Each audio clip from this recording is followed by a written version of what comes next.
दोस्तों पिछले कुछ समय से हम लोग देख रहे हैं कि फ्रांस और भारत के बीच में कम्युनिकेशन लगातार हो रहा है।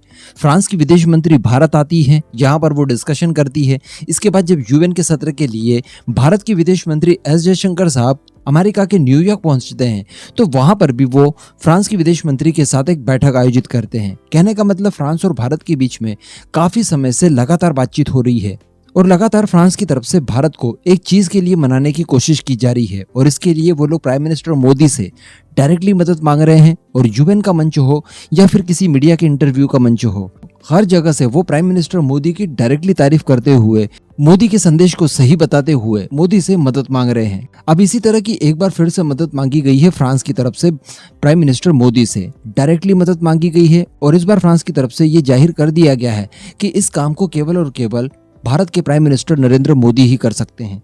अब ये कौन सा मामला है, किस तरह की बातें उन्होंने कही है, आगे मैं आपको सब कुछ बताने वाला हूँ। वीडियो को एकदम एंड तक देखते हुए चैनल को सब्सक्राइब जरूर कर दीजिएगा।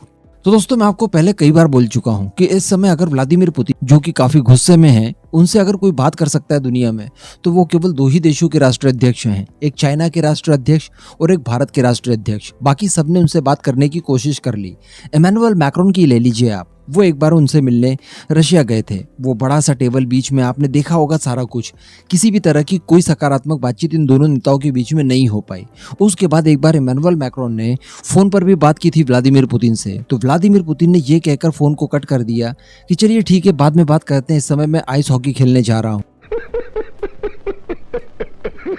कहने का मतलब इस तरह से उन्हें नजरअंदाज किया और इस तरह से बातें बिगड़ गई कि आप पूछिए मत। ऐसा महसूस ही नहीं होने दिया मैक्रो को कि वो फ्रांस के राष्ट्रपति हैं और इस नाते वो व्लादिमीर पुतिन से बात कर रहे हैं। लेकिन वहीं अगर देखा जाए भारत के प्रधानमंत्री नरेंद्र मोदी जी के बारे में, तो वो डायरेक्टली रशियन व्लादिमीर पुतिन से कभी भी बात कर सकते हैं, उनसे किसी भी तरह का आग्रह कर सकते हैं, किसी भी तरह का सुझाव दे सकते हैं, किसी भी शब्द में दे सकते हैं, कोई भी प्रॉब्लम नहीं आती और वो बाकायदा सुनते हैं। हमने रिसेंटली एससीओ के समिट में देखा, वहां पर पीएम मोदी ने डायरेक्टली कहा कि देखिए ये समय युद्ध का नहीं है, इस समय शांति की स्थापना करनी चाहिए।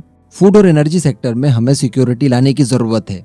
अब इन्हीं सब चीजों को मुद्दा बनाते हुए फ्रांस के एनवॉय, जो कि भारत में पदस्थ है, जिनका नाम है एमैनुअल नैनिन, उन्होंने एक बार फिर से प्राइम मिनिस्टर मोदी से इसी के तहत मदद मांगी है और उन्होंने कहा है कि प्राइम मिनिस्टर मोदी यूक्रेन पर किए गए रशिया द्वारा अटैक को रुकवाने के लिए व्लादिमीर पुतिन से बात करें। और ये सारी बातें उन्होंने पीटीआई के एक इंटरव्यू के दौरान कही है। उन्होंने सबसे पहले तो कहा कि जो प्राइम मिनिस्टर मोदी ने एससीओ समिट के दौरान कहा कि ये समय युद्ध का नहीं है, इस बात का वो पूरी तरह से समर्थन करते हैं। इससे पहले मैक्रोन ने भी यूएन में हमने देखा किस तरह से प्राइम मिनिस्टर मोदी के इसी बयान को लेकर डायरेक्टली उनका नाम लेकर उन्हें कोट करते हुए उनकी प्रशंसा की और इसके ऊपर सहमति जताई। अब ठीक इसी तरह का काम फ्रांस के एनवॉय ने भी किया है। आगे फ्रेंच एनवॉय कहते हैं कि भारत और फ्रांस लगातार रशिया के अग्रेशन को रोकने के लिए तैयारी कर रहे हैं और लगातार दोनों देशों के नेताओं के बीच में बातचीत हो रही है। यानी फ्रांस और भारत के लीडर्स के बीच में जो कुछ भी बातचीत इस समय होती है, उसमें जो मेन मुद्दा होता है वो रशिया यूक्रेन वॉर को लेकर ही होता है। यहाँ पर उन्होंने रशिया के अग्रेशन को भी काफी कंडेम किया और उन्होंने कहा कि ये एक नग्न आक्रमण है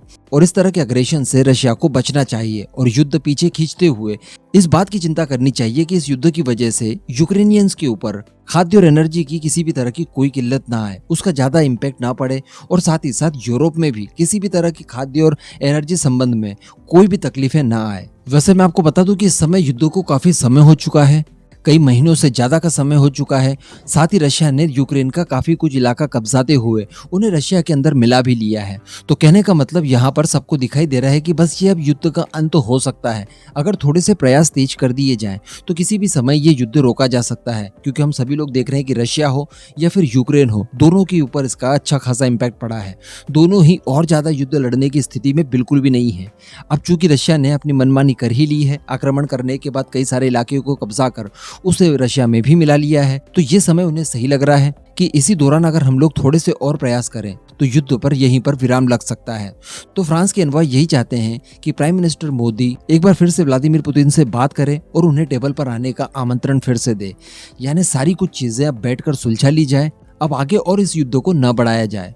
तो कहने का मतलब यहाँ पर आप देख रहे होंगे कि दुनिया के अलग अलग देश, इवन तमाम देश, इससे पहले मैक्सिको ने भी इसी तरह की कुछ कोशिश की है।